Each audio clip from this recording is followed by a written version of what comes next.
Boa noite. É com imenso prazer que eu abro a 66ª reunião do Hospital Samaritano da Endocrinologia. O nosso tema de hoje à noite é um tema muito especial: dislipidemias, da suspeição clínica ao diagnóstico genético, um tema muito moderno. Temos como convidados hoje à noite o doutor João Mansur, que é cardiologista e médico do Hospital Samaritano Botafogo, quem vai coordenar essa reunião. A doutora Rosita Fontes, que é do Instituto de Ensino e Pesquisa do DASA e é colega nossa, amiga nossa endocrinologista. O doutor Marcelo Bittencourt, especialista em cardiologia pela Sociedade Brasileira de Cardiologia, mestre em cardiologia pela UERJ, doutor em ciências médicas pela UERJ e head de cardiogenética do DASA genômico.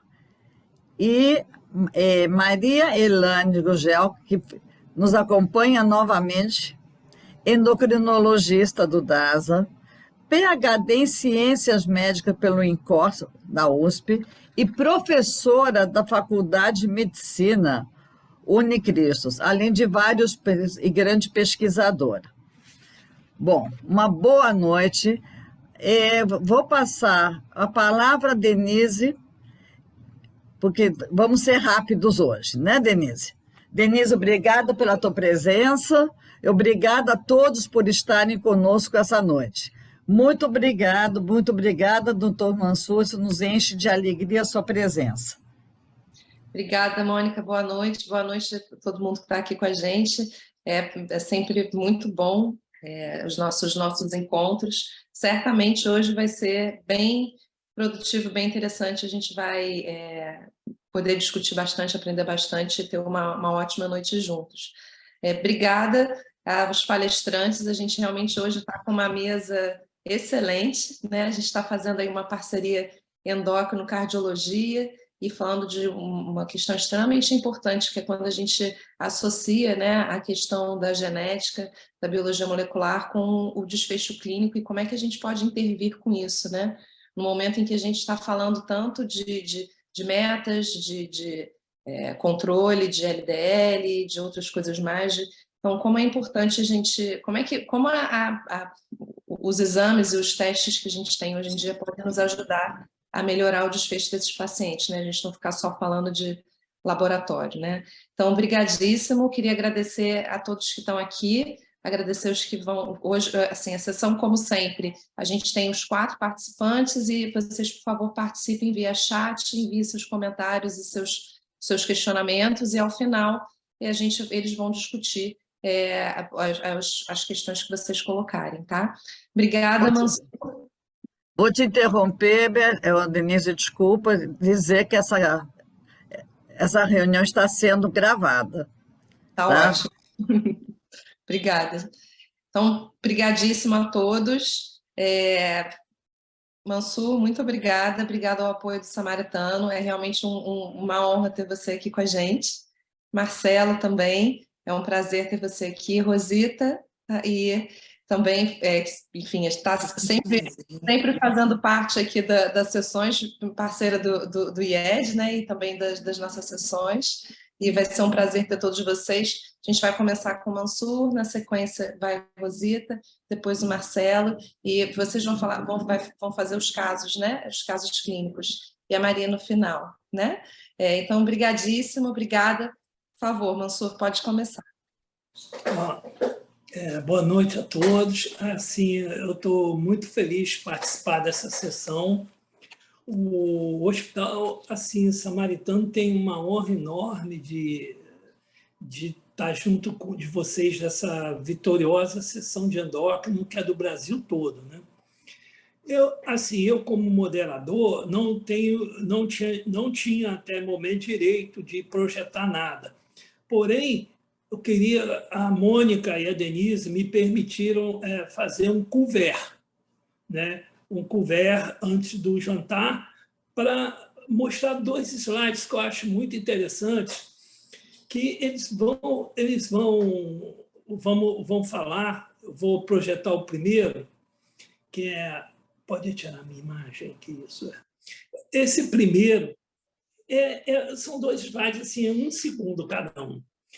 Isso foi o doutor Eugene Braunwald, que, para mim, é o melhor cardiologista do mundo há décadas, como viver 100 anos antes de desenvolver doença coronária, uma sugestão. O doutor Braunwald colocou isso, eu não quero dizer que tudo isso é importante, que eu participei de uma sessão recente, a gente só falou de medicamento. Não quero dizer que tudo seja medicamento, mas como a gente tem que focar num assunto, a gente vai colocar no assunto remédio. Mas a gente sabe de antemão que o exercício físico é fundamental, a dieta é fundamental. Mas essa sugestão vem de um processo que seria a análise de acúmulos de LDL colesterol em anos. Isso é expresso em gramas por ano de LDL. E o segundo slide. E aí, passando esse segundo, a gente mostra o seguinte contexto aqui. Aqui seria essas 3 linhas. A linha A seria um indivíduo com LDL colesterol de 100 miligramas. Isso corresponderia a 7 gramas de LDL ano. Essa linha verde, ela provém daquele indivíduo que tem a doença coronária e vai desenvolver ao redor dos 70 anos.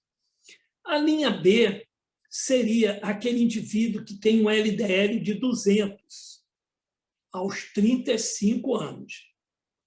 Esse da linha B geraria o mesmo que vocês podem olhar aqui, o LDL grama, mesma 7 gramas de LDL ano.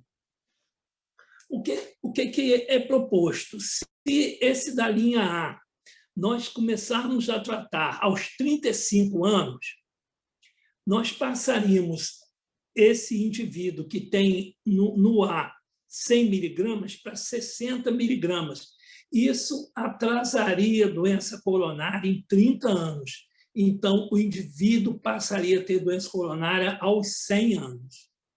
Então, isso é apenas um brainstorm para a gente raciocinar. E como é que seria feito isso? É proposto o inclisiran, que é uma droga nova, e que é usado 2 vezes por ano. No caso desse artigo, Dr. Braunwald sugere 1 vez por ano. Ele até justifica, quando for tomar a vacina da gripe, toma um inclisiran. Então, é isso que eu queria só colocar. Desculpa aí que o moderador não tem esse direito, mas podemos agora seguir, então. Muito obrigado. Agora é a Rosita. Está sem som. Agora estou passando. Prazer estar aqui com vocês de novo. Mônica, Denise, muito obrigada. Mônica e eu sempre conversamos sobre os casos difíceis que a gente tem, sobre as dúvidas que os colegas trazem para a gente. E o tema dessa reunião foi resultado de uma dessas discussões, de como os colegas perguntam o que eu faço com esses resultados. Então, a gente vê que nem sempre é tão simples assim para diagnosticar se existe uma dislipidemia familiar ou se não, que exames você deve fazer depois para complementar. E, então, convidamos as pessoas que mais entendem desse assunto, João Mansur, Maria Elane e Marcelo, para virem falar um pouco sobre isso para a gente. Uma honra muito grande estar com vocês todos aqui, muito obrigada. E eu queria mostrar um slide para vocês, você pode colocar, Edilon? Obrigada. Então, esse foi um caso, não é meu, é lá do laboratório, né, mas bem típico que qualquer um de nós, cardiologistas, endocrinologistas, clínicos, podemos ter pela frente. Um paciente jovem, o colega falou, eu acho que ele tem chantelasma, é o paciente dele, eu não tenho essa comprovação, e com um pai que tinha uma dislipidemia, que o paciente referia para ele que era com colesterol muito alto e teve um infarto agudo do miocárdio e foi a óbito aos 50 anos. colesterol 423, tri 395, HDL 39, LDL 305, calculada pela fórmula de Martin. E aí ele me fez umas 10 perguntas sobre o que fazer, sobre que diagnóstico, sobre que exame. Claro que eu gostaria de saber a resposta de todas as 10, acho que hoje eu vou sair daqui sabendo a maioria delas. E aí eu resolvi perguntar o mesmo para os colegas, já vi que vários estão aqui na sala, vários colegas para quem eu mandei essa enquete, foi uma coisa bastante informal, de amigos para amigos. E aqui vai dar mais, não coloquei os percentuais, porque dá mais de 100%, sabe? Então, a maioria achou que estava satisfeita com o perfil lipídico e começaria a tratar com as dúvidas que estatina, faço estatina primeiro, que estatina eu faço, associo com ezetimibe, faço inibidor do PCSK9, faço fibrato antes de estatina, alguém perguntou sobre o ômega 3, essas foram as dúvidas. Também bastante, um número bom de colegas ficou na dúvida, a LPA, a ApoA e a ApoB vão me ajudar em alguma coisa para eu esclarecer melhor esse caso? Qual a meta aqui no cinza? Qual a meta de LDL eu devo perseguir para esse paciente? Ou eu não devo procurar uma meta e qualquer coisa que eu conseguir abaixar vai estar bom? E outros exames, claro que eu não coloquei os outros exames do paciente aqui, né, porque eu queria apresentar bem resumido para vocês, mas as pessoas queriam saber que outros exames especificamente para dislipidemia, existe mais alguma coisa para ajudar? Preciso estudar a família desse paciente, que testes genéticos a gente tem disponíveis? Então, eram mais ou menos as dúvidas desse colega, a dúvida de muitas pessoas, essas dúvidas todas se entrecruzavam, e eu acho que aqui hoje vai ser bem bacana para a gente discutir um pouco disso. Então, Marcelo, eu passo para você, o Marcelo vai dar uma pincelada na parte de genética, para a gente não começar muito no escuro, em seguida ele passa para a Elane, que vai trazer os casos clínicos, tá bom? Muito obrigada a todos. Bom, boa noite, Rosita, boa noite a todos. Eu queria primeiro agradecer o grupo de estudos em endocrinologia e o Hospital Samaritano pela oportunidade de estar aqui falando para vocês um pouco sobre dislipidemias e suas bases genéticas. Eu estou aqui, acho que vocês já estão vendo a minha apresentação? Então, sim. Oi, Marcelo, só certinho. Obrigada, Marcelo. Ok, maravilha. Então, aqui eu vou procurar trazer alguns aspectos, tentar responder algumas das perguntas aí que a Rosita fez, principalmente relacionadas à suspeita clínica e ao diagnóstico genético, a forma como nós hoje, na genética cardiovascular, a gente encara essas doenças e, principalmente, a hipercolesterolemia familiar, que vai ser a condição onde a gente vai dar um maior foco. Né? Esses aqui são os meus conflitos. Então, assim, eu optei por dividir essa apresentação inicialmente fazendo uma abordagem bem objetiva sobre o que a gente entende hoje como os fenótipos das dislipidemias. Depois a gente passa rapidamente para a hipercolesterolemia familiar e discute suas bases genéticas, a epidemiologia, diagnóstico e aconselhamento, e um pouquinho de tratamento, e, por fim, vamos falar um pouco também rapidamente sobre a síndrome de quilomicronemia familiar. Eu espero estar falando para vocês aqui em 20 minutos toda essa agenda. Então, vamos começar sobre o fenótipo das dislipidemias. Hoje, quando a gente aborda as dislipidemias primárias, né, de bastante conhecimento de todos que a gente está lidando com a possibilidade de doenças monogênicas, mas também condições que são um pouco mais complexas do ponto de vista da sua genética e da sua base fisiopatológica, já que muitas são poligênicas. Então, a gente tem a hipercolesterolemia familiar e a hiperquilomicronemia familiar, que são doenças que se caracterizam, uma pelo aumento importante do LDL e outras alterações, como a gente vai falar, e outra, principalmente pelo aumento dos triglicerídeos, né? E que são doenças monogênicas, onde variantes genéticas, frequentemente em um gene somente, podem causar o fenótipo associado. enquanto que a gente tem uma série de outras condições, certamente mais comuns, que acabam levando a hiperlipoproteinemia combinada, ou hipertrigliceridemia simples, enfim, ou mesmo doenças mistas, que têm um componente já mais complexo, associado a fenômenos associados à doença poligênica, e que, por isso, assim, precisam de métodos, digamos assim, mais robustos de avaliação genética, que eu não vou abordar aqui, porque acho que a gente não teria tempo, mas pode ser certamente motivo de uma próxima apresentação. Aqui a gente vai dar um foco principal, aquela que, obviamente, na visão de todos, é a mais comum, é a mais frequente, de grande importância epidemiológica, causa de dislipidemia genética no nosso meio, que é a hipercolesterolemia familiar. Essa doença é uma doença monogênica extremamente frequente. Tá? Tem um padrão autossômico dominante, então a gente vai encontrar frequentemente pessoas afetadas em todas as gerações, tem uma penetrância alta e um fenótipo que se caracteriza por hipercolesterolemia, com grande elevação também do LDL, doença cardiovascular prematura, tanto no paciente como em parentes de primeiro grau, e depósitos de colesterol na pele, tendão e córneas, né? Essa é uma doença que a gente tem que ficar atento, né? E uma regra fácil, que é bastante dita também, que se você encontra um paciente com LDL maior do que 250, com mais de 30 anos, ou então maior que 220, entre 20 e 29 anos, ou maior que 190, com menos de 20 anos, a probabilidade de você estar lidando com hipercolesterolemia familiar chega a 80%.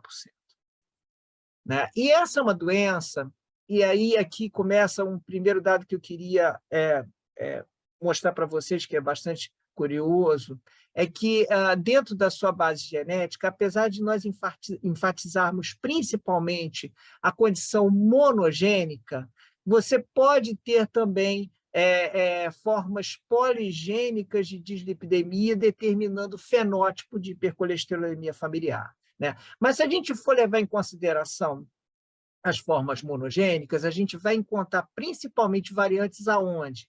No LDL receptor, né? No receptor do LDL colesterol, que é justamente a estrutura que bota o LDL para dentro da célula, tirando do sangue e botando para dentro da célula. Então, mutações que representam perda de função nesse gene vão determinar hipercol familiar, ou então na ApoB, que é aquela apoproteína que transporta o LDL, então, se você tiver perda de função aqui, também você vai ter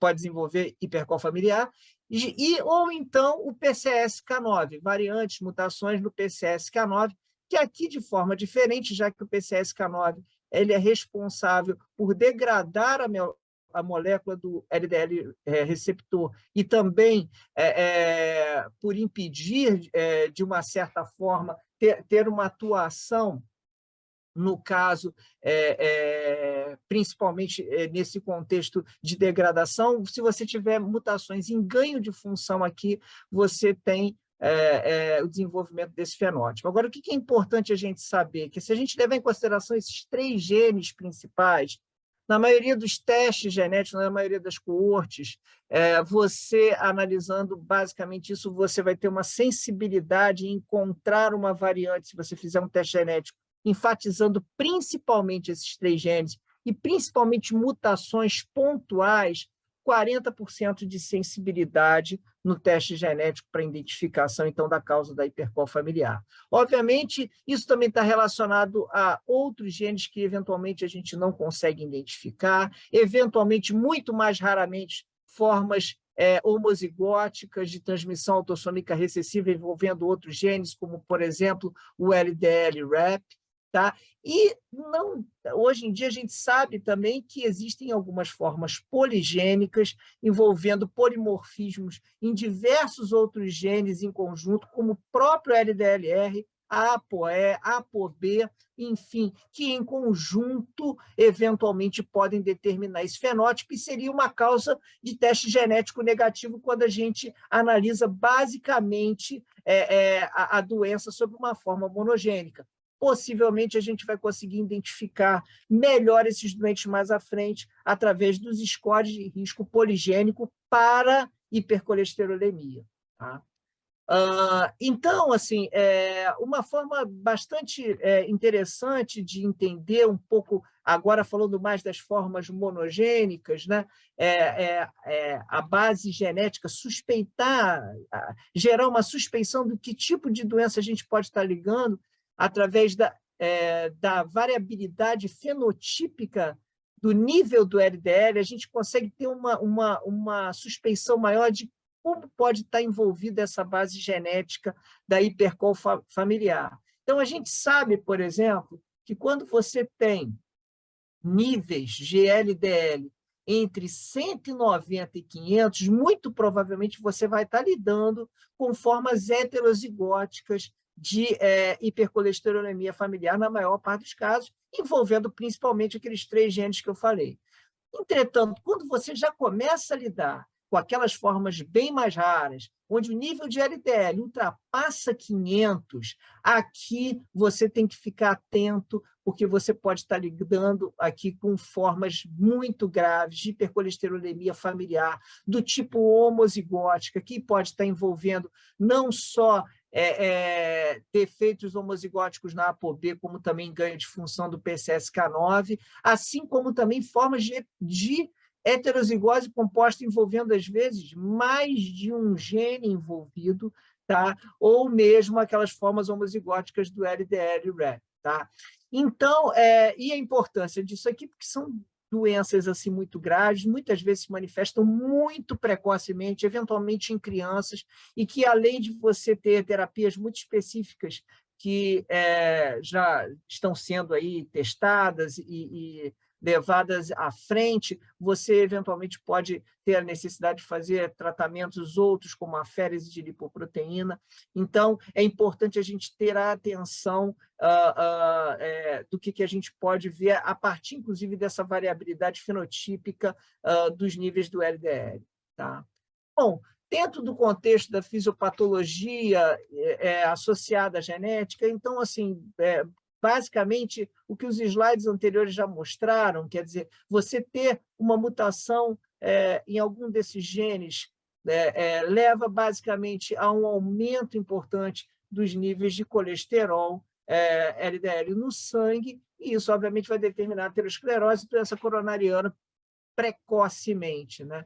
Hoje, a gente sabe que tanto o LDLR, o receptor do LDL, como as variantes em ApoB, concentram a maior parte das variantes patogênicas associadas a esse quadro, sendo que no receptor do LDL a gente já tem pelo menos aí 2.100 variantes patogênicas, provavelmente patogênicas conhecidas, enquanto na ApoB em torno de 250, no PCSK9 um pouco menos, a gente já tem bem menos que isso. Né?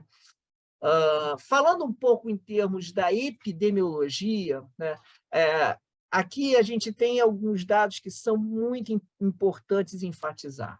Primeiro, é ter a noção exata de que a gente está falando de uma doença que é subdiagnosticada no mundo inteiro. Então, se vocês observarem aqui nesse gráfico aqui, que foi um gráfico muito interessante, foi publicado um consenso em 2013, já antigo, mas reflete bem essa problemática, né? Vocês vão ver que a estimativa de diagnóstico de hipercolesterolemia familiar no mundo inteiro é menor que 50%.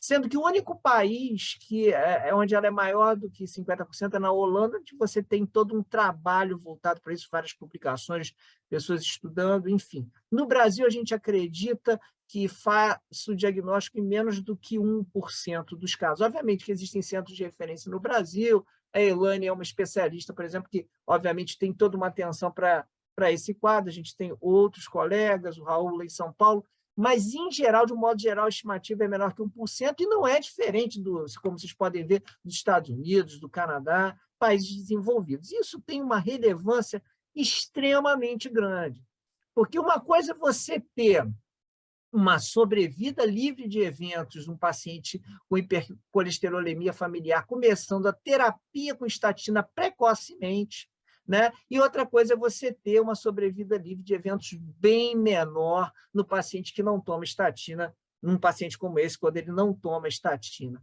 Sabendo que, inclusive, né, a importância de se enfatizar a necessidade da intervenção precoce nesse doente. Então, vocês terem uma ideia, porque isso não é feito, o mais comum é a gente não observar isso. Se você pegar, por exemplo, os dados aqui do estudo de Copenhague, onde ele analisou 69 mil pacientes e avaliou com relação à possibilidade de hipercolesterolemia familiar, mesmo naqueles 137 que tinham diagnóstico definitivo ou 365 diagnóstico provável pelo Dutch MedPed, você vê que somente 57% e 45% estavam em tratamento em terapia redutora de colesterol. Então, isso é algo que a gente deva não só enfatizar do ponto de vista do diagnóstico, mas também do tratamento precoce, né? E por que a gente fala isso? Porque, assim como eu pude abordar no primeiro slide sobre HF, né, essa doença é uma doença extremamente frequente, assim, quando a gente analisa, é que a gente não faz muito desse rastreio nos pacientes com dislipidemia que chegam aos consultórios em geral, do cardiologista, do endocrinologista. A gente vê que não é tão comum assim, né? Porque essa doença, por exemplo, nessa meta-análise que foi publicada pelo grupo canadense, né, em 2017, eles acharam, através de diversos estudos, diversas coortes, né, uma prevalência de 1 para 250 pessoas da hipercol familiar. Já dados mais recentes, como esse dado aqui, essa meta-análise envolvendo aqui milhares de pacientes feitas na Dinamarca, já eu diria que é uma atualização da meta-análise anterior, você já tem uma prevalência que gira em torno de 1 para 313, ainda assim é uma prevalência alta, né? E sendo que nesse paciente, o que essa meta-análise pode mostrar é que você tem um aumento de 10 vezes, tá? De doença isquêmica do coração, quando você compara com a população geral, nesses pacientes com hipercol familiar. Você tem um aumento de 20 vezes quando você fala de doença isquêmica do coração prematura. E, obviamente, um aumento de 23 vezes em hipercolesterolemia grave, mas isso aqui também é uma coisa um tanto quanto óbvia, já que a gente está falando de uma doença genética que envolve o perfil lipídico, envolve a hipercolesterolemia e aumento de LDL.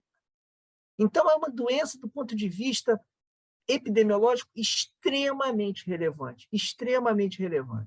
tá? E olha só uma coisa interessante, aqui eu já boto um pouco, eu sei que a Elane vai abordar nos casos dela a questão de será que vale a pena a gente ter o teste genético, será que não vale a pena? E aí, aqui eu quero trazer duas informações que eu acho que são muito relevantes a respeito do teste genético. A primeira eu vou lançar aqui, que é a questão da informação prognóstica, né? A gente sabe que, assim, apesar da penetrância ser alta, muitas das vezes vocês vão se deparar, principalmente quando forem fazer o aconselhamento familiar no paciente em familiares com teste genético, pessoas que são ainda genótipo positivo, mas que são fenótipo ainda negativo. Mas olha só que curioso, mesmo para diferentes faixas de LDL, isso aqui é um estudo que foi publicado pelo Amit Kher, é um grande estudioso tanto de dislipidemia como de score de risco poligênico para a doença coronariana, e ele mostrou o seguinte, que mesmo para faixas mais baixas de LDL colesterol, que eventualmente a gente nem considera para o diagnóstico de HF, a presença de uma mutação para HF positiva está associado com odds ratio de doença coronariana, que é significativamente maior quando você compara com pessoas que não têm uma mutação para HF. Então, você observa aqui para todas as faixas de colesterol, 130, 160, você tem um odds ratio de 3,8 comparado a 1,8. Aqui, geralmente é sempre o dobro.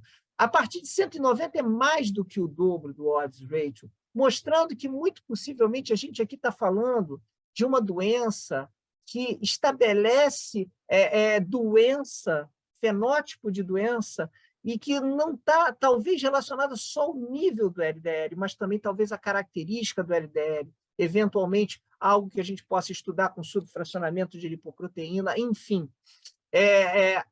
A presença de uma mutação, ele determina um prognóstico pior, independente da faixa de colesterol que você está trabalhando. Tá? E aí, daqui a gente parte um pouco para diagnóstico e aconselhamento. A gente sabe que a hipercol familiar, frequentemente a gente tenta correlacionar esses doentes ou pesquisar única e exclusivamente naqueles que, no exame físico, a gente pode eventualmente se deparar com um chantelasma ou com um xantoma, mas é importante a gente ter a noção de que esses achados clínicos de depósito de colesterol em tendões, ou mesmo nas pálpebras, ou mesmo a presença de um halo corneano em pacientes jovens, isso vai estar presente ali em torno de 40% no máximo dos doentes, talvez até menos. Né? Vocês vão saber até dizer isso melhor para mim. Né? E, então, daqui está a importância fundamental de se fazer o rastreio, e aí a forma que a Sociedade Brasileira de Cardiologia, na sua atualização da diretriz de prevenção em 2019, sugeriu que, se fosse feito esse rastreio, seria realmente através dos critérios do Dutch MedPed, que é um critério de pontos que envolve não só a história familiar, como o histórico clínico do paciente, a presença de algum achado, como que eu mostrei anteriormente no exame físico, os níveis de LDL, e a análise do DNA no teste genético, né? Sabendo que você tem um diagnóstico de certeza se o paciente tem mais do que 8 pontos, né? E aí, aqui, eu quero chamar a atenção também para a importância que pode ter o teste genético nesse contexto, porque só a presença de uma variante patogênica, ou provavelmente patogênica, um gene causador de hipercol familiar, você já tem 8 pontos. Então, é um fato que obviamente, você não precisa do teste genético para fazer o diagnóstico de certeza, baseado no Dutch MedPed, mas, sem dúvida nenhuma, o teste genético ajuda e muito, sem contar nos desdobramentos que isso pode ter em termos de aconselhamento familiar e você poder utilizar dessa estratégia através do teste genético. Certamente, isso muito provavelmente vai ser mais custo-efetivo. Né? Então, hoje, a abordagem que a gente entende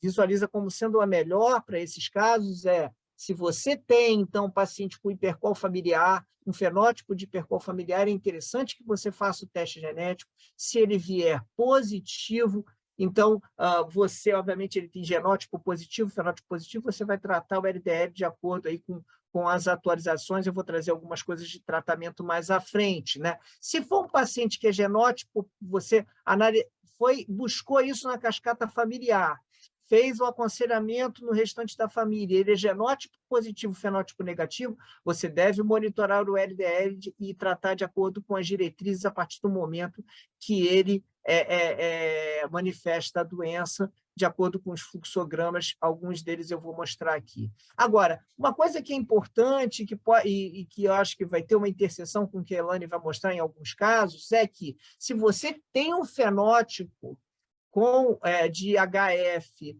positivo, entretanto, esse teste genético é negativo, a gente deve considerar etiologias alternativas, então as formas poligênicas. Talvez aqui, como a Rosita perguntou, seja o doente que a gente deve enfatizar a necessidade de mensuração do LPA, ou que você deve buscar outros genes. Nós, lá no laboratório, já traçamos uma estratégia justamente para evitar essa questão do teste genético negativo, e eu vou mostrar para vocês o que a gente está fazendo, mas a gente também deve ter atenção às fenocópias de hipercol familiar, que seria a citoesterolemia, né? E a deficiência também, as formas autossômicas recessivas associadas a variantes na LIPA.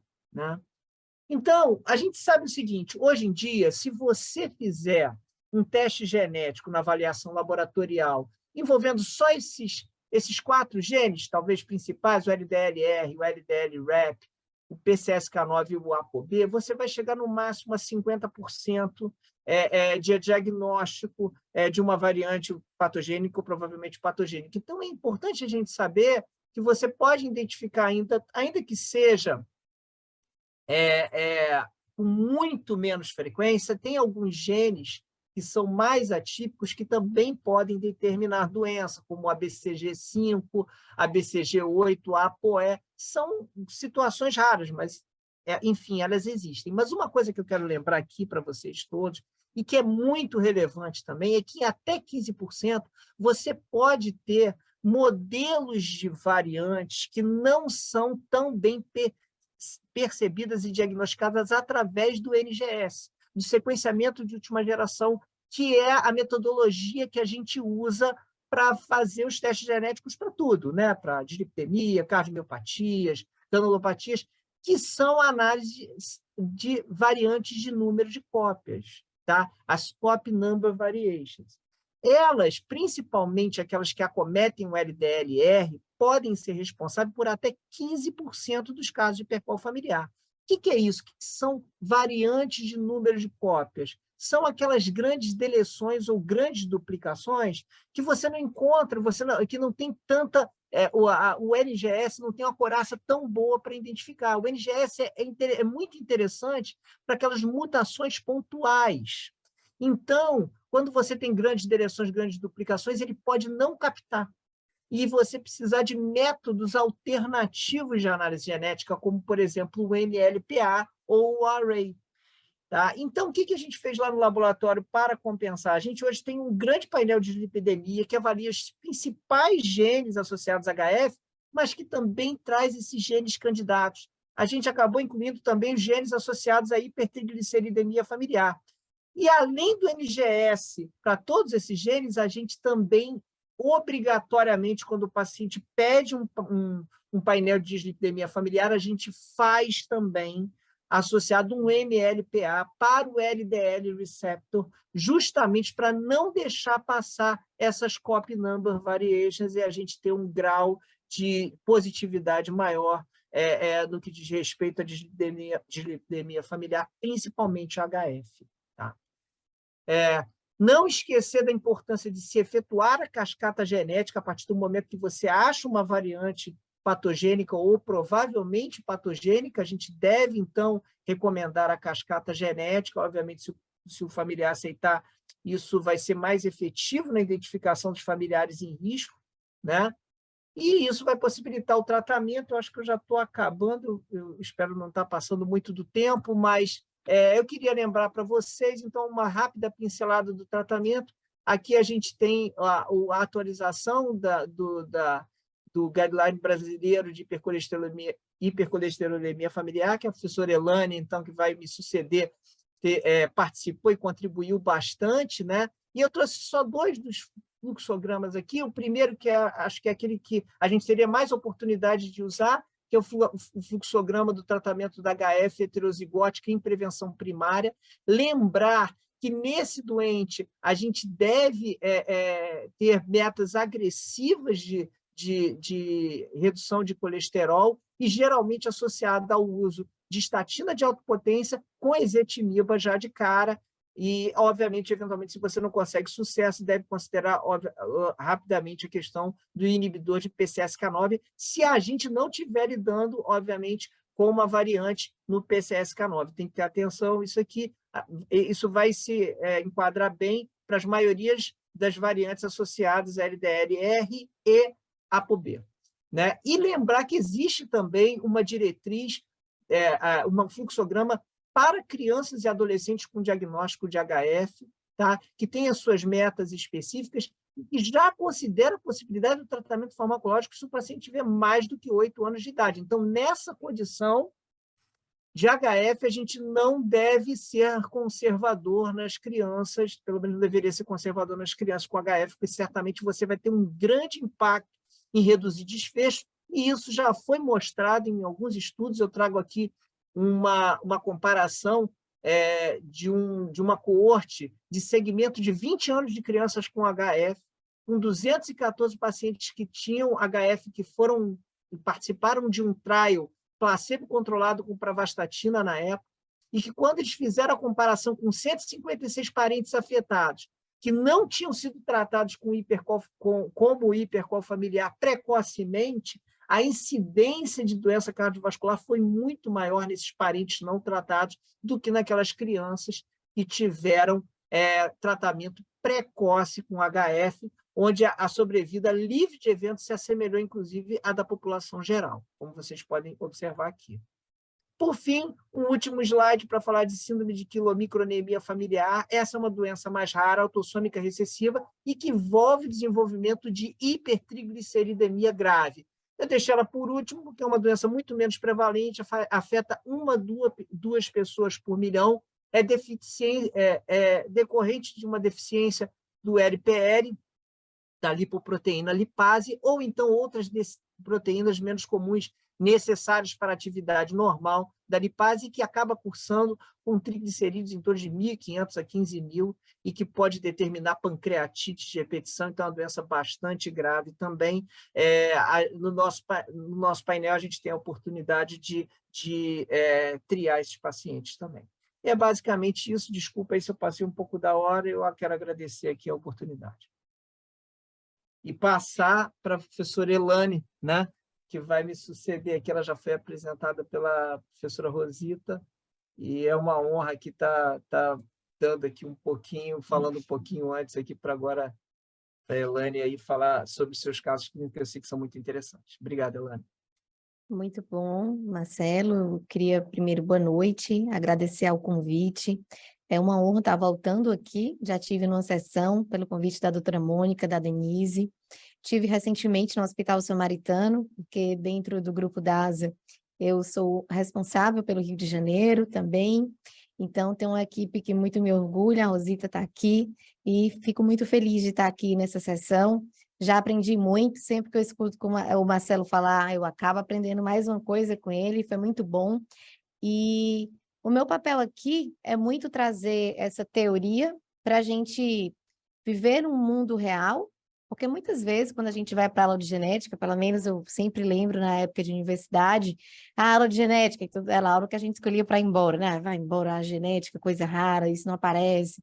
Então, não era do interesse maior. Então, muitas vezes, quando fala genética, afugenta muito, porque a gente primeiro começa partindo do princípio de que a gente mora num país pobre, com a condição que o acesso à saúde não é fácil, e ainda falar em teste genético, assim, mora onde essa pessoa, né? Então, a minha fala aqui é para desmistificar um pouco isso. A doença ela é de base genética, mas não necessariamente precisa do teste genético. Aí você vai dizer, ela disse que não precisa, mas os casos que ela vai apresentar aqui tem teste genético. Tem com intuito, muitas vezes, didático, e por ter acesso em virtude dos grupos de pesquisa e linha de pesquisa ao longo do tempo. Então, eu acho que o grande valor desse nosso bate-papo é a gente, de fato, seguir esse título, da suspeição ao diagnóstico genético. Então, acho que a nossa missão cardiometabólica, né? Eu adoro a cardiologia, eu, inclusive, trabalho no hospital com cardiologistas, eu me considero uma interna da cardiologia, de tanto aprender lá com os meus amigos da cardio, e eu acho que a nossa maior missão é desmistificar para suspeitar. Então, vou trazer uns casos para vocês aqui. Eu vou pedir, Edilon, pode passar o próximo. A gente vai trazer essa agenda, pode passar o próximo. E aí eu gosto sempre, toda vida que eu estou reunida, conversando, bate-papo, aprendendo com vocês, trocando experiência, eu gosto de me perguntar se esse tempo que a gente está aqui reservando, tão especial, ele tem sentido de ser. Então, para ele ter sentido de ser, eu entendo que ele tem que ser interessante na prática clínica. E aí eu trago pequenos recortes de vida real, de vez em quando eu atualizo esse slide, porque o meu WhatsApp é muito dinâmico. Isso aqui são colegas que utilizam essa fonte, né, de saber que a gente está dentro de um hospital, na Universidade Federal do Ceará, a gente tem uma linha de dislipidemias, né, junto com a chancela do professor Renan. Essa linha foi aberta junto com o professor Raul Dias, isso já vai fazer quase 10 anos de existência, e aí nós criamos um centro de referência. Então, vez por outra eu recebo uma mensagem como essa: oi, Elane, está fazendo coleta para o Hipercol, Elane, tem um painel para investigar a Hipercol. Eu já fico tão feliz com isso, porque aquela pessoa parou, suspeitou, e ela quer dar uma continuidade. Então, a nossa fala é essa. Eu vou parar porque eu estou suspeitando e quero entender o que é que eu vou fazer daqui para frente. Estou com uma menina de 6 anos e triglicerídeos de 5.000. Terceiro episódio de pancreatite. O que é que você acha? Essa troca de informação ela é muito rica, porque essas doenças são raras. Então, se a gente fica com elas sozinhas, a gente vai acabar não dando o tratamento necessário. Ainda tem pesquisa de hipercol, peguei uma paciente com 2 anos de LDL alta, e postos níveis, estava precisando falar contigo, estou com uma criança de 1 ano com triglicerídeo de 700, e por fim, estou com um recém-nascido com suspeita de hipertrifia familiar, triglicerídeo por mais de 40 mil, bom dia, mais uma amiga. Parece até que aqui no Ceará, que eu moro em Fortaleza, é um local bem mais propício, mas na realidade até por vezes parece mesmo, porque no Ceará tem muita consanguinidade e muitas dessas doenças têm caráter recessivo. Então, eu acho que eu queria com esse slide dizer para vocês que isso aqui está sendo perguntado a uma endocrinologista comum como eu. Então, vai chegar, deve estar nas mãos de todos nós, endócrinos, cardiologistas, que lidamos com pacientes do ponto de vista cardiometabólico. Então, acho que tem sentido a gente estar aqui nesse momentinho. Pode passar, por favor, Adilon. E aí, quando a vida real nos deixa com dúvidas do perfil genético da dislipidemia, né? Pode passar. O Marcelo traz aqui uma brilhante contextualização, deixa a gente curioso e com vontade de encontrar pacientes com hipercol. E aí, às vezes, parece que a gente achou um hipercol, mas só que não. Esse aqui é um exemplo de um colega que me enviou, mulher de 30 anos, que tinha um LDL basal de 130, tinha iniciado um tratamento para obesidade, eu coloquei entre aspas, porque às vezes esses tratamentos são místicos, e 3 meses depois o LDL foi para 341. E essa colega disse, Alane, achei um hipercol para o projeto hipercol. E aí, ela me manda a receita tem vários medicamentos, Jardiance, o paciente não era diabético, tá? Vitamina D, 5.000 unidades dia, DEA, progesterona, citrato de potássio, de magnésio, glutamina, ômega 3, selênio, biotina e vários elementos da tabela periódica, uma receita bem contemplada. E aí, pode passar, por favor? Eu achei aquilo estranho, disse, olha, vamos fazer o seguinte, não vamos fazer teste genético, porque dificilmente um paciente tem um LDL basal normal, sobe e isso é um hipercol. Os pacientes com hipercol, eles têm um LDL persistentemente alto. Então, a gente faz essa discussão e disse, elimina essa receita e repete esse perfil lipídico em 4 a 6 semanas. E aí foi interessante que quando ela me mandou o novo perfil lipídico, ela traz um LDL de 153. Ela volta muito perto para o basal. E quando eu olho o histórico, que é esse campinho verde que está embaixo, esse histórico eu consigo ver que em 2018 era 145, 155, e aí em 2019 algo aconteceu e era 341. Então, nós que vivemos hoje um momento dessa busca que às vezes está inadequada, eu sou super a favor da prevenção de saúde, do exercício físico, da busca do corpo que agrada. Porém, a gente tem que ter muito cuidado, porque a gente está vivendo um momento muito sensível com o uso de anabolizantes, esteroides e dietas hiperproteicas que chegam a mexer no LDL. Dentro do banco de dados da ASA, a gente tem observado níveis de testosterona acima de 1.500, num crescente muito assustador. E quando a gente olha o LDL desses pacientes, eles estão elevados. Então, fica uma dica para quem gosta de pesquisar, para se juntar, para a gente fazer uma pesquisa nesse intuito. Pode passar, Edilon, por favor. Esse é um exemplo, e eu queria dizer para vocês qual é a recomendação para teste genético. Então, esse aqui está lá na nossa diretriz de 2017, que foi a nossa última atualização, e diz que o diagnóstico genético, com a análise do receptor do LDL, ApoB, PCSK9 principalmente, né? O Marcelo mostrou outros genes, é padrão de referência para diagnosticar hipercol familiar. E quando disponível, eu gosto muito de repetir, quando disponível, para a gente não ficar angustiado, deve ser oferecido para pacientes com diagnóstico definitivo ou provável de hipercol, com o objetivo de viabilizar rastreamento familiar em cascata de uma forma mais custo-efetiva. Por quê? Quando eu tenho um paciente com hipercol familiar e eu chamo os parentes, a chance de positividade daquela cascata é muito maior, então ela tem um custo-efetividade e você consegue muito sensibilizar aquela família, porque a dislipidemia é silenciosa, as pessoas não respeitam ainda a dislipidemia, mas quando eu mostro um teste genético, você consegue mais subsídios para engajar aquele paciente numa jornada terapêutica. Pode passar, João, por favor. E aí, mais um caso de vida real. Esse caso é bem quentinho, eu recebi faz pouquíssimos dias. Um homem de 39 anos, aparentemente saudável, também estava sob tratamento para emagrecimento. E aí trouxe esse colesterol total de 1.056. Esse aqui o colega ficou bem impressionado, porque não é habitual a gente ver níveis de colesterol tão altos. Ele traz até esse histórico aqui embaixo, e se vocês observarem, ele teve, em 2022, um colesterol total de 156. Então, se eu pego um paciente, é o mesmo raciocínio do anterior, eu tenho que olhar o histórico. Ah, estranho, como é que a pessoa tinha um basal normal e, de repente, ela pula? O que foi que aconteceu? Quando a gente olha para os triglicerídeos, 9.983. E quando a gente vai no histórico dos triglicerídeos, 170. E aí, qual é o possível diagnóstico? É intrigante. Vamos passar, Agilon. E aí o colega continuou a conversar comigo. E aí, esse é o print da nossa conversa. Ele me mandou essas mensagens encaminhadas. Deve ter sido da pessoa que pediu já a opinião desse colega endócrino que parou em mim. O colega complementou. Desenvolveu pancreatite, obviamente, com níveis de triglicerídeo desse. E o interessante é que, previamente, não tinha níveis tão altos. O colega percebeu isso, eu fiquei já bastante feliz.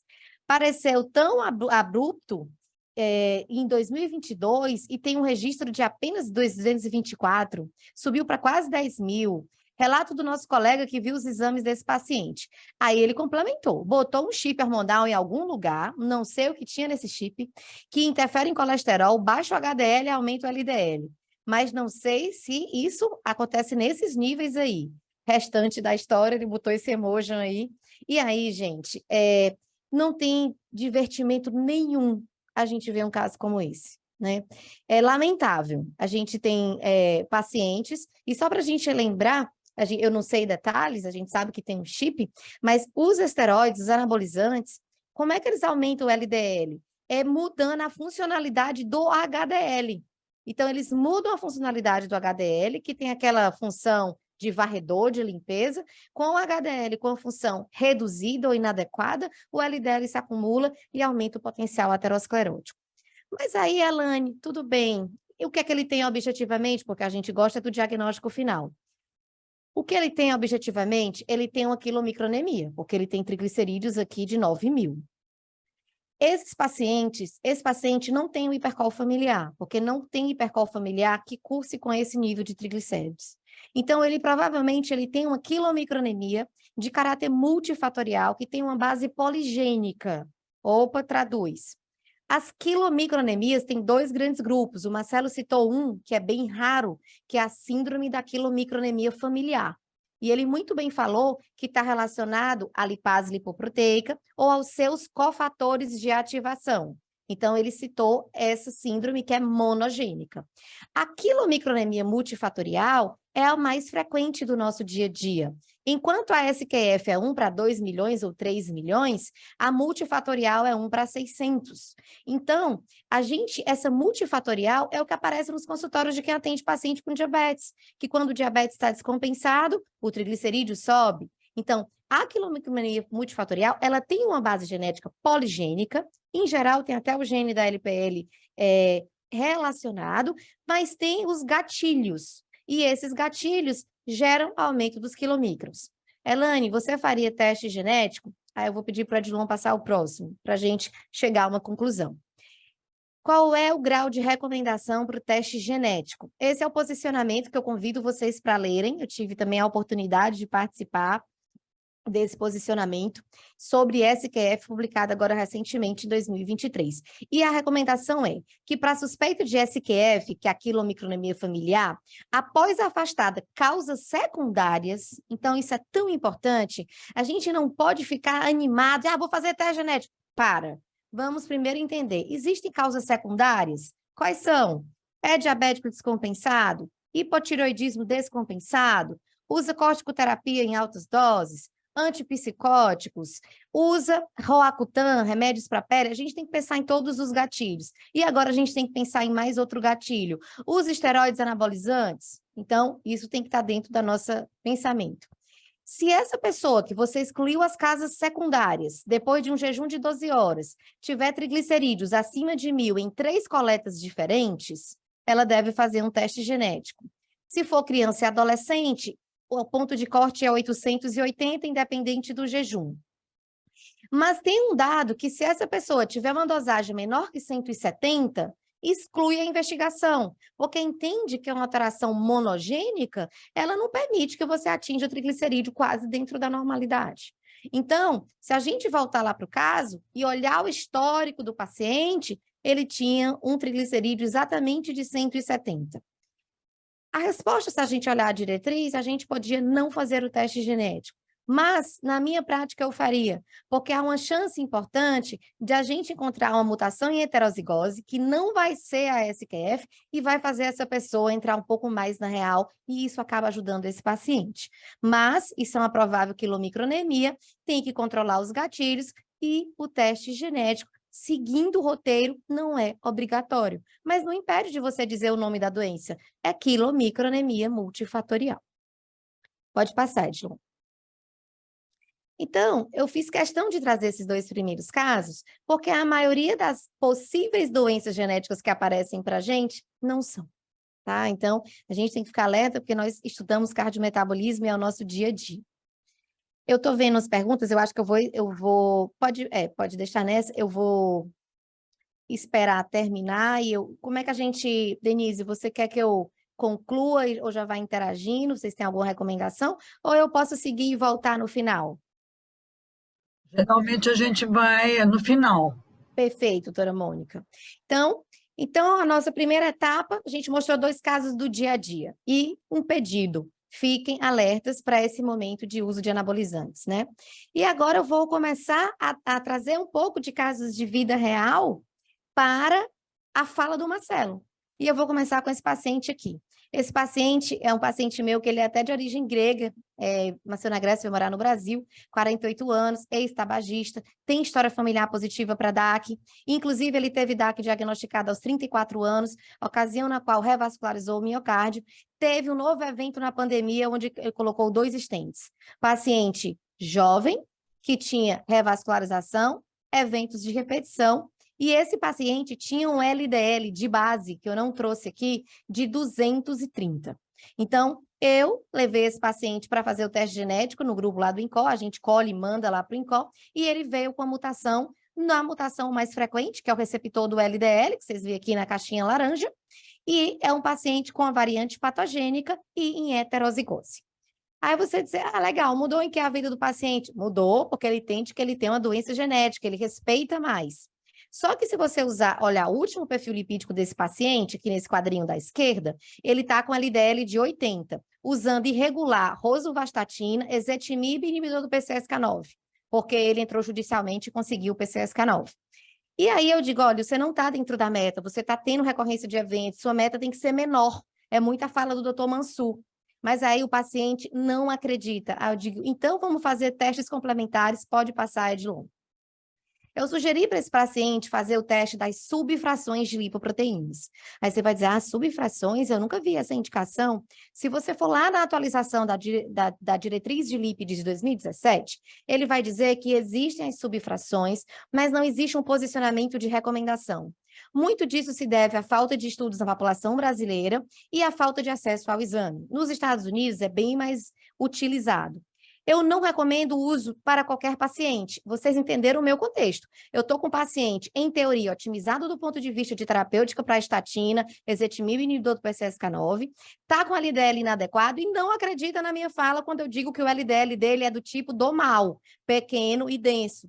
E aí, quando a gente faz as subfrações, que está à esquerda, essas subfrações, ela vê partículas e vê fenótipo. Então, ela vai dizer o que predomina para esse paciente. Para esse paciente, predomina LDL pequeno, que é mais heterogênico, e predomina o padrão de LDL B, que é o padrão heterogênico. Quando a gente junta tudo isso e bota na mesa, o paciente diz, doutora, parece que mesmo estando mais ou menos baixo o meu LDL, ele não é do bem. Então, essa história inteira é para convencimento. Elane, mas precisava? Precisava não. Porque se eu olhar o LDL em qualquer diretriz básica, ele já não está dentro da meta. Se eu olhar o não HDL, ele não está dentro da meta. Mas entende que para algumas circunstâncias, também essas subfrações são muito bem aplicadas quando os triglicerídeos estão muito elevados, porque o cálculo do LDL não pode ser aplicado.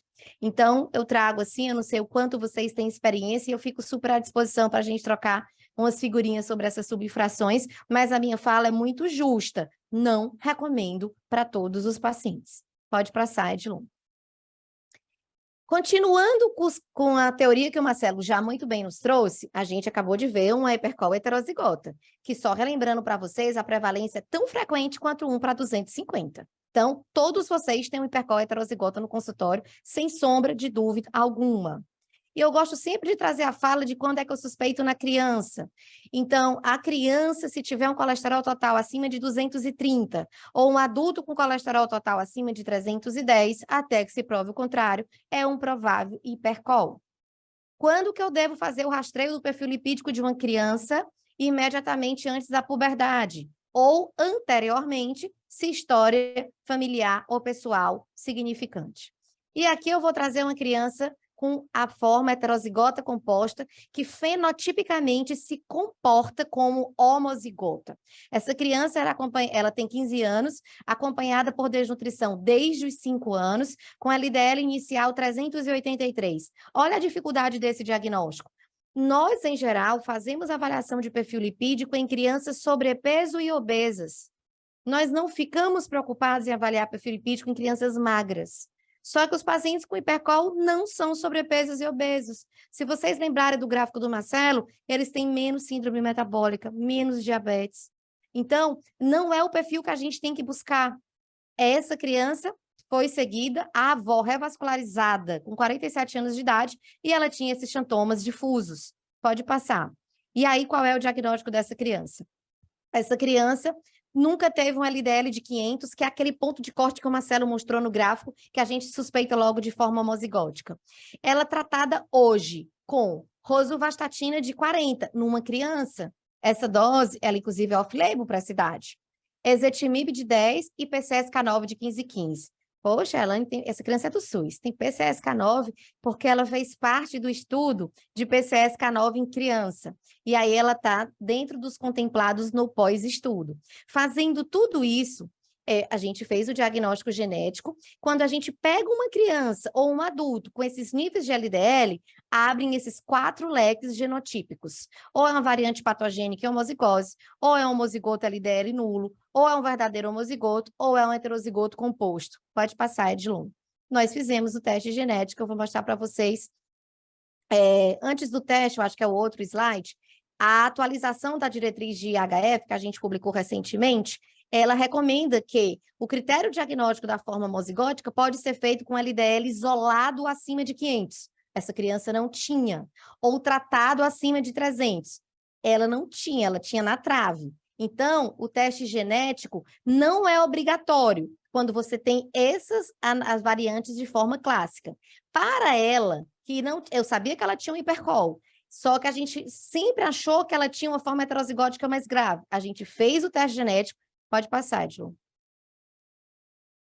E esse foi o resultado. Ela é uma heterozigota composta. Ela é heterozigota composta por quê? Porque ela tem alterações, essas alterações que estão em cima, que é à esquerda, no exon 8 e no exon 16 do receptor do LDL. Então, essa criança se comporta de forma fenotipicamente como uma homozigota.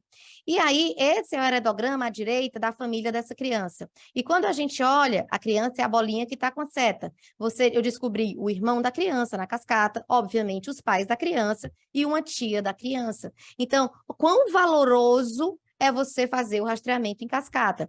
À esquerda, vocês têm um LDL dela no tratamento, que é 235. Como ela era do estudo que fazia ApoB, LipA, ApoA, ela tem todas essas avaliações. A ApoB, obviamente, alta. A LipA, ela fica elevada no hipercol familiar e não necessariamente a LipA é elevada, tem um fator de correção. Mas eu queria mostrar para vocês que é uma criança de alto risco, inclusive com espessura íntima carotídea bastante alterada desde os 9 anos. Pode passar, Edilon. E aí, isso aqui, pode passar o próximo, é um compilado de pacientes, 24 crianças com hipercol familiar que a gente levou com os nossos dados e a gente foi, inclusive, para a apresentação oral no ICC, pode passar, Edilon, e foi muito interessante, porque as perguntas que aconteciam nesse congresso era como é que vocês têm teste genético no Brasil? Então, para você ver qual é o conceito que se tem. Então, o mundo também não tem teste genético. As pessoas que entraram para discutir comigo não tinham teste genético, não tinham. Então, não somos nós, né, que estamos com essa dificuldade. Então, acabei de contextualizar vida real e trouxe para a vida real a fala do Marcelo. Mas eu queria seguir com um ponto que é a hiperlipidemia combinada familiar. Pode passar o próximo. A hiperlipidemia combinada familiar, ela é a alteração genética relacionada ao LDL mais comum. Então, até quando a gente contribui com provas de título, a gente faz perguntas como esta. Ela tem um caráter genético, com genes que podem ser identificados, mas como ela tem muitos genes, ela acaba tendo uma expressão próxima ao poligênico, e a gente pode até chamar de poligênico mesmo, os testes genéticos dão muito negativos. Então, como é que a gente suspeita de uma combinada familiar? Não é muito difícil, a própria definição já dá uma dica. Você tem que ter uma combinação de duas alterações. Uma delas é o LDL, a outra é o triglicerídeo. E é muito importante porque a doença cardiovascular desenvolve muito precoce nessas pessoas. E elas têm história familiar positiva de doença cardiovascular. E ainda tem mais, e junto com essa alteração, elas têm fatores de morbidades associadas, onde em especial está a obesidade e o diabetes. Então, quando a gente pega esse caso, que é uma mulher de 40 anos, que tem doença arterial obstrutiva periférica, que o pai faleceu com 62 e que tem diabetes descompensado, que vocês podem olhar para a direita, a glicose em jejum para matar um endocrinologista, 275, uma pós-prandial de 400, um colesterol total de 330, um triglicerídeo de 238 e um LDL de 231. Quando a gente faz o teste genético, que é esse resultado à esquerda, é uma mutação na lipase lipoproteica em heterozigose, mas é uma variante patogênica, e isso é a hiperlipidemia familiar combinada, que é o que está nos nossos consultórios de endócrino e cardiologistas. São diabéticos que têm colesterol alto, LDL alto e triglicerídeo alto. Ah, legal. Eu vi um bate-papo da Elane e vou pedir o teste genético. Não precisa pedir teste genético, eu trouxe o teste com cunho didático. A hiperlipidemia combinada familiar é só para contextualizar com o paciente. Você tem história familiar? Já aconteceu com seu pai? Essa história você tem, essa doença é de cunho genético. Você tem que controlar os gatilhos. O seu principal gatilho é o diabetes, tem que controlar o LDL. E segundo as últimas recomendações, se o LDL estiver otimizado na estatina em dose máxima dentro da meta e o triglicerídeo acima de 200, devido ao risco residual cardiovascular, pode ser considerado fibrato. Então, entenda que o LDL tem que estar otimizado e a doença gatilho também, porque muitas vezes a gente vê associações desnecessárias de fibrato com estatina, porque o paciente precisava mesmo era controlar o diabetes, tá? Vamos passar o próximo. E aí eu queria partilhar com vocês, a gente fez um trabalho com o professor Raul Dias, que pegamos pacientes que infartaram precoce, abaixo de 45 anos, e chamamos os parentes, que eram sadios e quase não quiseram participar desse doutorado, como o meu. E aí, desses 103 pacientes, conseguimos falar com 166 parentes, e a dislipidemia predominante foi a familiar combinada. Eram pessoas sadias com triglicerídeo alto e LDL alto. Pode passar, Edson. Citoesterolemia. Eu nem combinei com o Marcelo, mas se a gente combinar, não ia dar tão certo. O Marcelo citou a citoesterolemia quando, pode passar, Edilon, quando ele viu pessoas que parecia que eram hipercol, aí fez o teste e o teste veio negativo para os genes da hipercol. E elas simulam a hipercol. A citoesterolemia, que é uma alteração nos genes da ABCG8 a ABCG5, ela é rara. A gente até juntou uma publicação no Brasil, conseguiu publicar no Circulation, porque juntou o Brasil inteiro. Esse Brasil inteiro deu, acho que eram 9 pacientes, para dizer que não é comum. E olha que interessante essa criança que ficava bolando de atenção primária, PSF, 11 anos, desde os 6 anos com xantoma, olha os xantomas aqui no cotovelo dela à esquerda, sem diagnóstico, com exame primeiro de rotina aos 8 anos, ninguém conseguiu sair do canto com ela. Eu, humildemente, confesso que quando eu olhei, eu digo, opa, achei um hipercol familiar, mandei uma foto do Dr. Raul Dias. Doutor Raul, achei um hipercol clássico. Ele disse, só não é hipercol, isso é citoesterolemia. Eu nunca tinha visto uma citoesterolemia. Hoje eu já sei muito bem que a cor é alaranjada, é mais lobulada, então consegui aprender, quis trazer para vocês, porque essa criança, se vocês verem o quadrinho da esquerda, que tem o perfil lipídico dela, ela tem um LDL que está arriscadinho de 378. Quando ela tirou os óleos vegetais, usou estatina, ela mantém o LDL, que é o quadrinho da direita, de 97, e houve regressão dos sintomas. Olha, se a gente não suspeita, ela ia rolar por aí muitos e mais anos, né? Então, a gente tem uma missão muito importante. Pode passar o próximo. Já estou terminando. A hipertria monogênica, pode passar, por favor. A hipertria monogênica é a SQF, que o Marcelo falou. A SQF é rara. Essa criança, com 1 mês e 20 dias, ela teve um quadro de infecção urinária, foi fazer um hemograma, o sangue estava turvo, lipêmico, e aí os exames aparecem nesses quadrinhos com estrelinhas. Se vocês conseguirem ler o triglicerídeo, no quadrinho primeiro à esquerda, tem 2 asteriscos. Nenhum triglicerídeo conseguiu ser lido. E se você conseguir ver o colesterol total, estava 1.233, quando diluíram 654, não segue um padrão linear. E aí essa criança foi para o teste genético e ela tem uma SQF por mutação de uma proteínoglicana que é um ativador da LPL, que se chama GPIHPB1. A gente juntou esses pacientes junto com colegas de Natal, o Josivan e outros colegas de Campina, e a gente fez uma publicação, pode passar. E também fizemos uma publicação dos pacientes que tinham essa mutação. Então, a gente tem aqui, pode passar o próximo. A gente tem essa publicação na aterosclerose, convido para quem tiver interesse, né? Então, juntamos essas mutações que não eram comuns e a gente tem agora uma grande linha de pesquisa na SQF com o professor Renan, professor Josivan e a Cíntia, Valério, né? Então, vários colegas bem queridos que estão aí pelo Brasil. Pode passar. Eu não podia falar do raro sem voltar para o mais comum. Então, trouxe aqui uma quilomicronemia multifatorial que você bate o olho e diz, achei uma dislipidemia monogênica. Só que não. Essa paciente tem xantomas nas mãos, até dentro do olho, ela tinha acúmulo de gordura.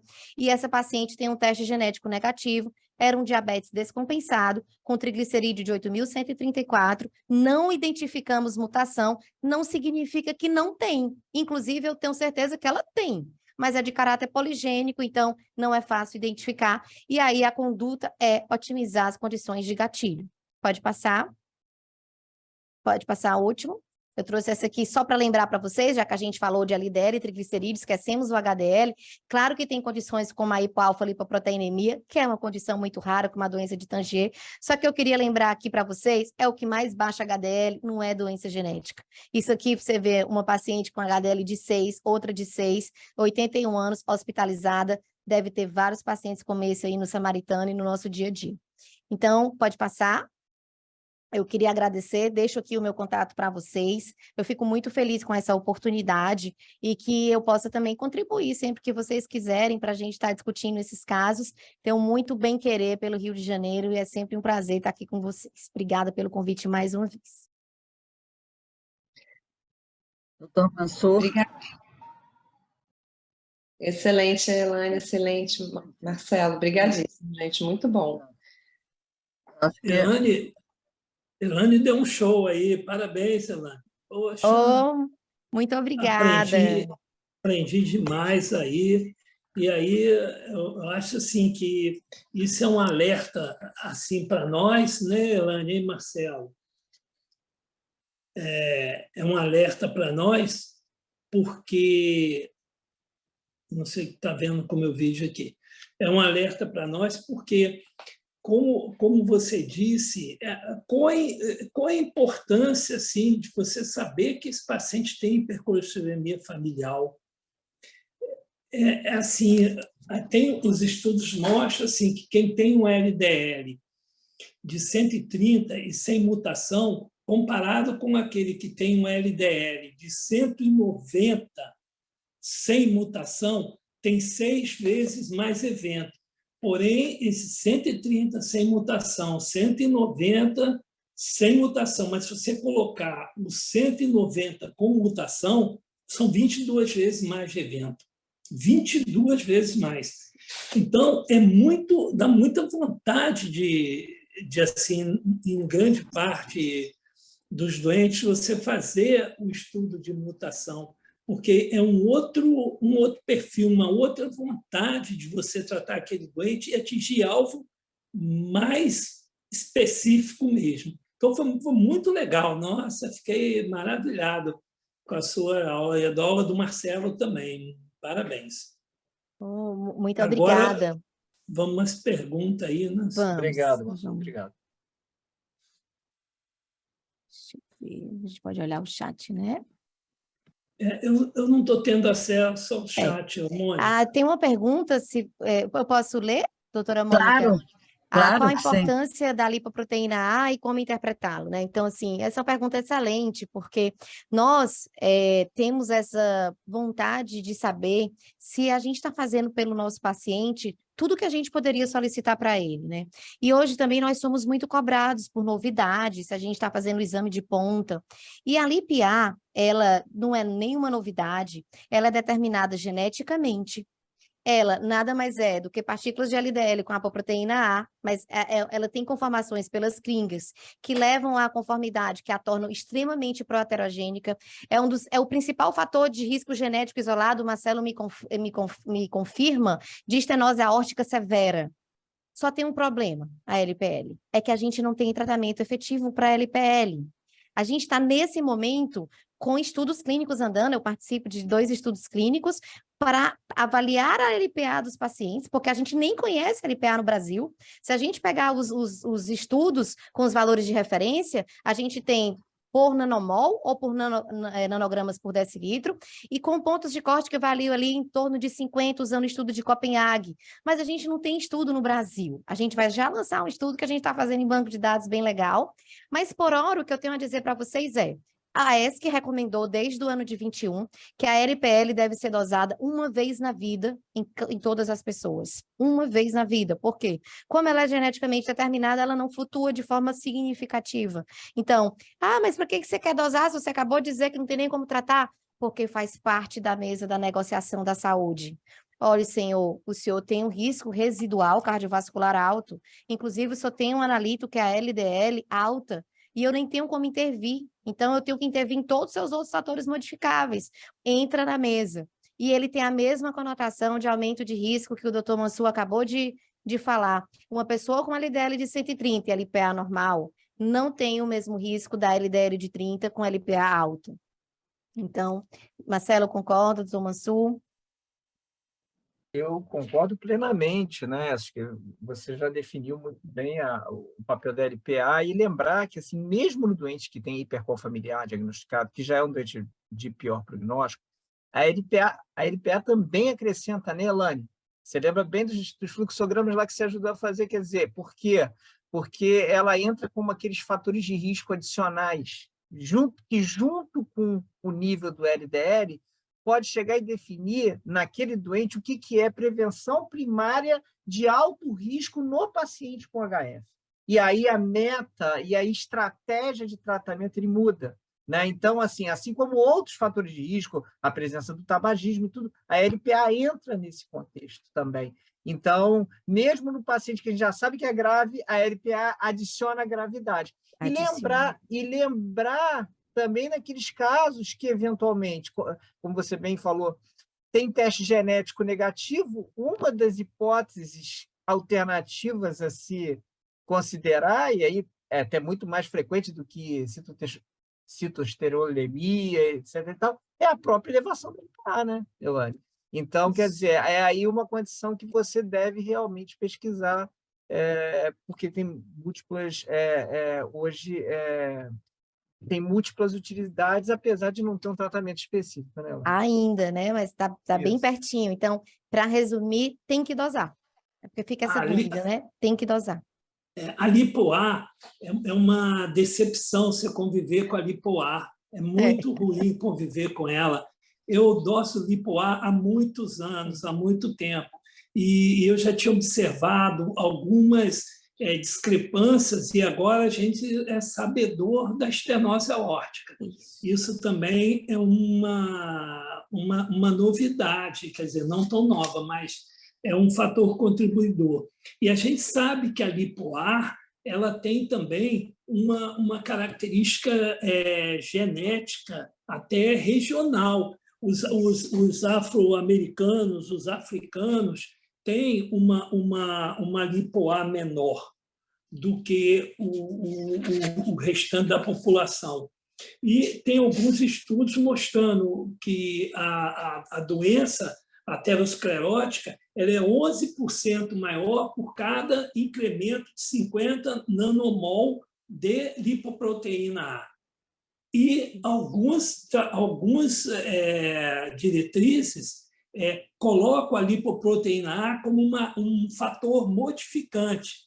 Por exemplo, a americana coloca acima de 50 miligramas por decilitro de lipo-A ou 125 milimol como fator agravante do quadro, né? E aí a gente recebe muitas... o europeu considera 180 miligramas por decilitro, maior do que a americana. E a gente fica muito triste, porque aí você começa a usar...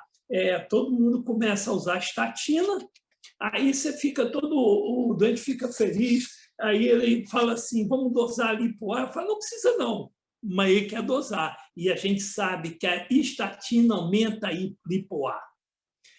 O ezetimiba não muda o lipo-A, o ezetimiba não muda, mas a estatina aumenta. Aí a decepção é maior.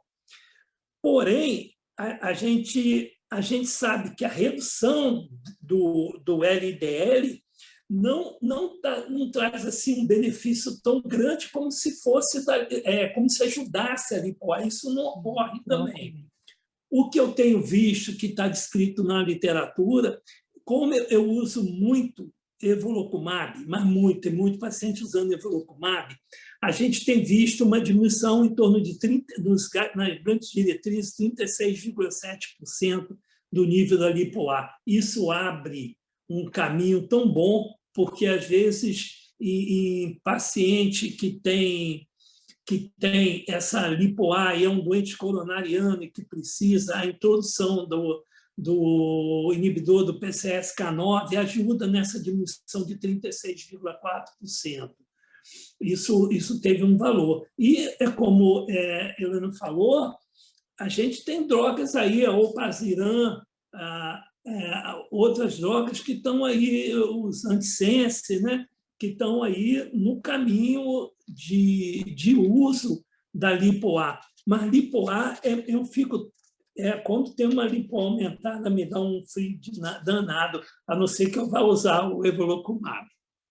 É isso mesmo, Tomassu, concordo com tudo. É frustrante. Mansur, será que você poderia falar algumas palavras para essas drogas mais novas, que eu acho que muitos não as conhecem? Não, assim, eu tenho até alguma experiência com inclisiran também. O segundo laboratório, talvez eu tenha tido o segundo caso do mundo de alergia ao evolocumab. A minha paciente tomou evolocumab e fez uma crise alérgica e que não deu nem para segurar em casa. E ela tem um histórico de alergia muito grande. E aí eu entrei em contato com o laboratório e ele disse que só teve um caso descrito na literatura. Que, em resumo, poxa, se eu falar isso até primário aí para a Elana, para o Marcelinho, para a Rosita, mas, como a Mônica perguntou, assim, é uma cascata, né? As estatinas de moderada intensidade, de alta intensidade. A gente sabe que a estatina de moderada intensidade cai 30% o LDL colesterol. A estatina de alta intensidade cai 50%. A estatina de alta intensidade mais ezetimiba cai 65%. O evolocumab puro cai 60%. A estatina de alta intensidade mais evolocumab cai 75%. A estatina de alta intensidade, o evolocumab e mais a ezetimiba cai 85%. Isso a gente fala porque quando você está nessas metas, às vezes você já entra já com duas, porque você sabe que aquela ali só não vai ajudar. O inclisiran é uma droga que eu tenho 2 pacientes usando. Eu não sei aqui, eu vou falar de curiosidade, mas eles estão pagando R$19 mil por cada dose de inclisiran. É claro que a primeira dose toma 3 meses depois, e depois de 6 em 6 meses. Eu já tenho doente já tomando há algum tempo.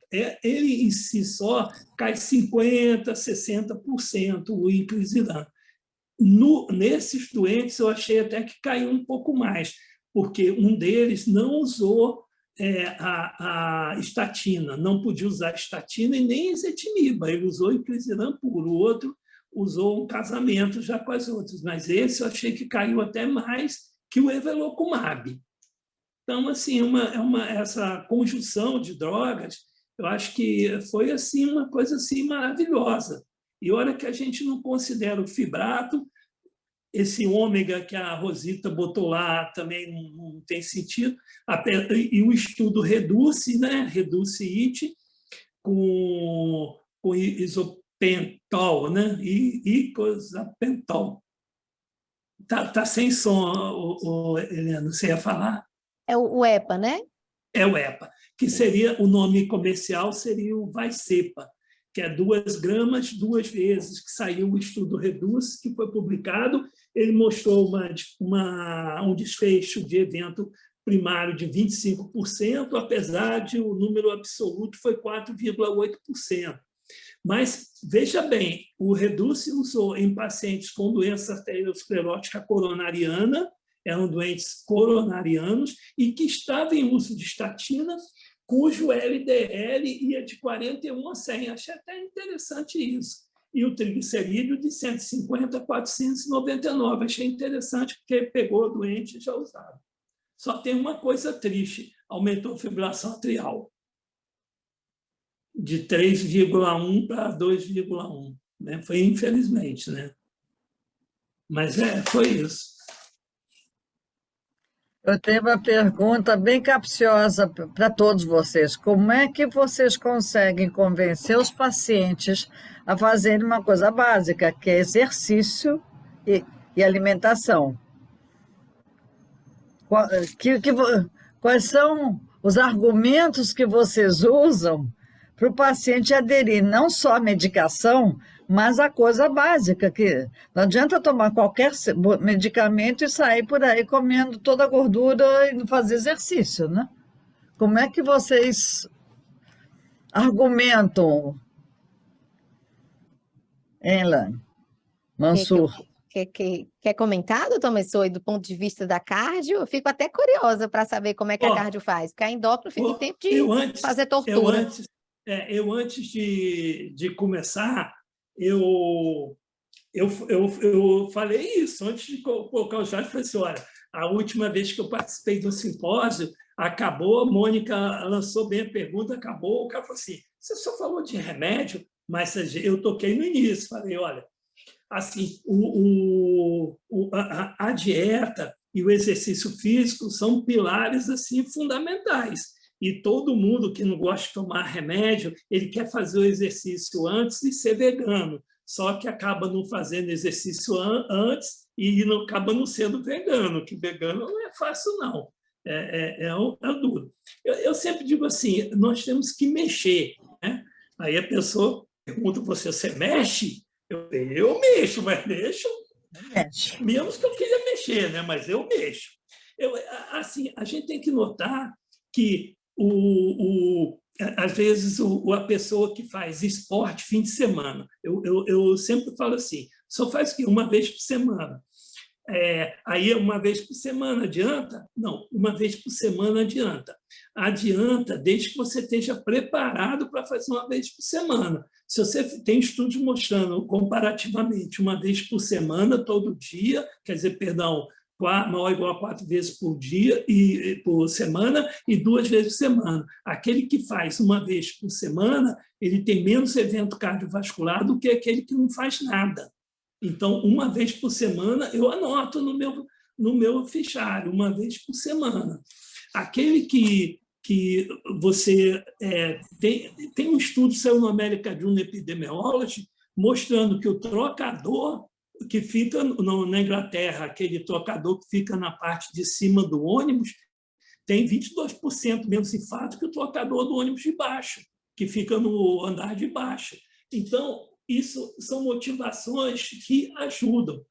Ó, é importante saber, uma hora que a pessoa passa sentada, passou sentada, ela tem 1 a 2% do aumento do risco cardiovascular, opa, saiu aqui, do que aquele que não passa sentado. E o mais interessante, que quem assiste TV tem 5% de mortalidade cardiovascular maior nessa 1 a 2 horas. Ou seja, quem passa sentado tem 1 a 2%, quem vê TV tem 5%. Então, sentado vê TV. Eu acho que a pessoa vê TV comendo umas coisinhas, aí parece que aumenta mais um pouco. Mas isso são coisas que a gente tem que falar para o paciente, porque ele se mexendo é melhor que o zero. É por isso que o iPhone pede para a gente ficar de pé, né? Então, fique de pé, faz tempo que você está sentado. Então, tem todo um racional atrás disso, né? Na última sessão que eu participei no Congresso Brasileiro, não foi no Congresso Brasileiro, não, foi no Samaritano, eu pedi todo mundo para ficar de pé 2 minutos, sentar e levantar 2 minutos, para uma motivaçãozinha ali. Né? Legal. Olha, tem uma coisa muito interessante que eu fui agora à Colômbia e no que eu estava entrando pela imigração, todos os funcionários da imigração estavam fazendo exercício. Na hora que o avião aterrissou, estava todo mundo fazendo exercício. Falei, mas como assim? Como é que é isso? 2 vezes por dia, como nós estamos sentados, nós somos obrigados a fazer exercício, entre a chegada de um voo e do outro. Me chamou muita atenção a obrigatoriedade de todos os funcionários fazerem exercício. Ano passado, nós fizemos no Samaritano 3 vezes por semana fisioterapia à tarde. Fisioterapia, alongamento, levanta o braço, levanta o pé. Eu participei de uma delas, mas eu vi que tirava o enfermeiro, aí deu uma confusão danada. Na DASA também tem esse programa, que a fisioterapeuta faz exercícios. Não é obrigado, mas é um convite bastante incisivo. João, uma dúvida que os colegas, eu esqueci de comentar naquele slide no início, mas que os colegas também tinham perguntado. Foi interessante que a pergunta não veio de nenhum cardiologista, só de endócrinos e clínicos. Nos pacientes, como esse caso que eu apresentei, você deve fazer Doppler de carótida de todos, fazer algum outro exame de imagem? Que exame seria esse? Eu tinha esquecido de comentar isso. Foi mais ou menos 20% dos colegas fez essa pergunta. Acho que o João caiu. Você está no mudo, João. Vamos estar no Marcelo, mudo. temos um cardiologista, existe muito essa dúvida na prática clínica de como acessar, na realidade, o risco cardiovascular, porque a gente, como endócrino, pega os pacientes antes de vocês, né? Vocês já pegam, na maioria das vezes, o paciente com doença cardiovascular estabelecida, mas quando a gente está pensando em profilaxia primária, quais seriam os exames na prática que a gente poderia fazer para entender além da meta do LDL, digamos assim, para entender o risco do paciente, pensando que a gente não está falando de um paciente com doença cardiovascular estabelecida, né? E além da história familiar positiva, né? Porque a parte de história familiar positiva, lembrar também que a idade, né, da família, porque se vocês puderem, por favor, se vocês puderem comentar sobre isso, como na prática a gente avaliar o risco cardiovascular da esclerose. Eu acho que a Rosita perguntou da carótida, né, Rosita? Eu falei aqui um pouquinho. Carótida. Foi da carótida, Carótida é interessante, eu não vou dar uma de soberba, não. Mas é porque no consultório eu tenho V-scan, então eu dou sempre umas olhadinhas na carótida ali. Se tem por aqui, eu dou uma lascadinha, né? Mas, assim, a carótida, eu acho assim, super importante, que, por exemplo, a Elane colocou, o Marcelinho também. A gente sabe que, por exemplo, estudos mostraram, um estudo espanhol mostrou na hipercolesterolemia genética, assim, de vários tipos, a poligênica e tudo, e estudo de carótida mostrou que 36,7% tinham doença cardiovascular. Assim, o que eu faço no meu dia a dia? Obviamente, o doente com doença coronária estabelecida, ele vai fazer carótida. Doença coronária estabelecida vai fazer carótida. Quando você pega a diretriz do ESC 2021, são duas formas de medir a carótida. Uma é o espessamento íntimo medial e a outra é ver a placa carotídea. O espessamento íntimo medial, como é uma método de tecnologia mais difícil, de padrão metodológico, eu adoro o espessamento íntimo medial. Eles não recomendam. Agora, as placas teriam indicação, na maioria dos guidelines, as placas não, perdão, a carótida teria indicação nos riscos intermediários. Eles colocam o risco intermediário com placa carotídea em alto risco. Então, esses pacientes com risco intermediário têm uma indicação muito boa. Agora, você vai dizer assim, eu tenho o score de cálcio. O score de cálcio é mais robustez. Mas vamos dizer, eu não consegui fazer o score de cálcio. Ou, então, eu fiz o score de cálcio e deu 0. O estudo MESA, ele fez o seguinte, ele pegou os pacientes com score de cálcio 0 e fez estudo carotídeo. A presença de placa carotídea aumentou em 66% o risco de stroke, aumentou em 63% o risco de stroke perdão, o risco de doença coronariana, não aumentou stroke, não aumentou infarto. Porém, no curso de 9,3 anos, essas pessoas que tinham score de cálcio 0 passaram a ter score de cálcio positivo. Então, a doença carotídea é importante, tem até alguns estudos, né, Elaine, que mostram o follow-up, teve o estudo PROVIT-IT, que mostrou o acompanhamento do espessamento íntimo medial. Então, eu acho assim, doença coronária, doença cardiovascular, tem carótida vai ser estudado. Não tem risco intermediário, sempre, eu acho que estudo. Os outros casos, por exemplo, aquilo que você colocou, o paciente com hipercolesterolemia familiar, eu indicaria, tem indicação de carótida. Aqueles doentes com doenças autoimunes e usam antirretrovirais, tudo tem indicação. Paciente com doença cardiovascular de primeiro grau tem indicação. E aquele homem ou mulher que tem um risco cardiovascular muito importante tem indicação. Na verdade, a carótida não faz mal a ninguém. Está sensacional. Mansur, só complementando uma coisa que a própria Denise passou, né, com relação a outros exames, acho que o Mansur já esgotou com relação à questão da dupla de carótida e o score de cálcio, compartilho totalmente da sua opinião, mas realmente tem outros exames que você pode também utilizar aí desse contexto aí, principalmente do que o Mansur falou do score de risco intermediário, né?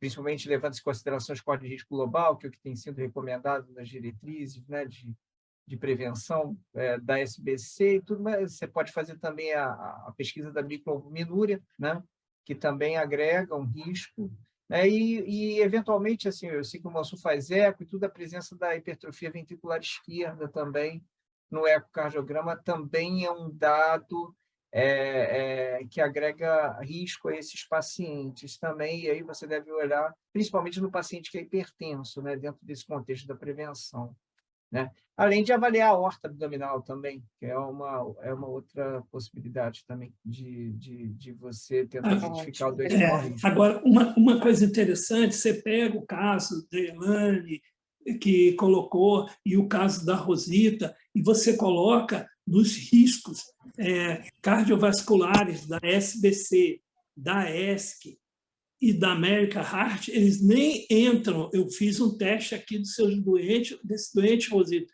ele não entrou em nada. Primeiro porque tem 26 anos. Em 26 anos quase ninguém quis pegar esse doente não no risco, né?